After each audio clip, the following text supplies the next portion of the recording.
Sejarah Kampung Penilai Surabaya ada kaitannya dengan Sunan Ampel. Sejarah ini terukir sejak abad ke-15. Sebagai salah satu kampung tertua, tentu Penilai terbilang kuno. Mengenai sejak kapan kampung ini ada, banyak yang menyebut bahwa keberadaannya telah terlihat sebelum Raden Rahmat atau Sunan Ampel mendatanginya.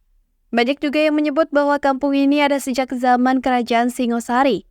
Penamaan kampung ini sendiri berasal dari kata pinilih. Kata tersebut berarti pilihan atau orang terpilih. Berkaitan dengan nama tersebut, Ruslan Abdul Ghani dalam memoir berjudul Masa Kecilku di Surabaya menyebut bahwa Raja Singasari Wisnuwardana meminta anak sulungnya untuk jadi penguasa Gelagah Arum. Tak banyak yang menyadari bahwa kampung ini memiliki berbagai fakta menarik. Adapun beberapa di antaranya ialah sebagai berikut, termasuk kampung tertua dan kuno. Sebagaimana yang sudah kita singgung tadi bahwa Penilai termasuk kampung tertua sekaligus kuno di Surabaya. Hal ini bukan isapan jempol semata sebab ada buktinya. Buktinya ialah keberadaan sumur Jobong. Penemuan sumur tersebut jadi peninggalan era Kerajaan Majapahit sekitar abad ke-13 hingga 15 Masehi. Kemudian banyak peninggalan bersejarah.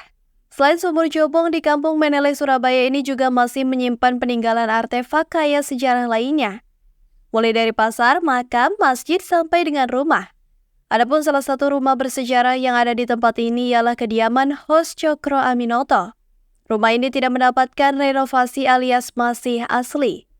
Selain rumah yang bernilai sejarah, di Kampung Penilai Surabaya ini juga ada masjid tertua kedua setelah masjid di daerah Kembang Kuning. Masjid tersebut bernama Masjid Penilai. Masjid ini adalah peninggalan Sunan Ampel sebelum pindah ke Ampel Denta. Selanjutnya berlokasi di pinggiran sungai. Fakta ini tidak hanya menarik, melainkan juga mengejutkan. Rupanya perkampungan ini ada di pinggir Sungai Brantas. Meski ada di pinggiran Sungai Brantas, namun perkampungan ini mempunyai berbagai spot wisata dengan nilai historikal tinggi. Mulai dari toko buku Penilai, makam Belanda, dan masih banyak lagi. Tempat kelahiran Bung Karno. Kampung Penilai Surabaya ini jadi tempat kelahiran Bung Karno. Berkaitan dengan hal itu ada fakta lain yang terungkap lewat akun @jadimauKemana.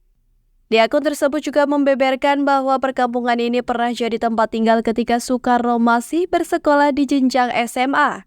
Hal inilah yang membuat perkampungan tersebut kental dengan nilai sejarahnya.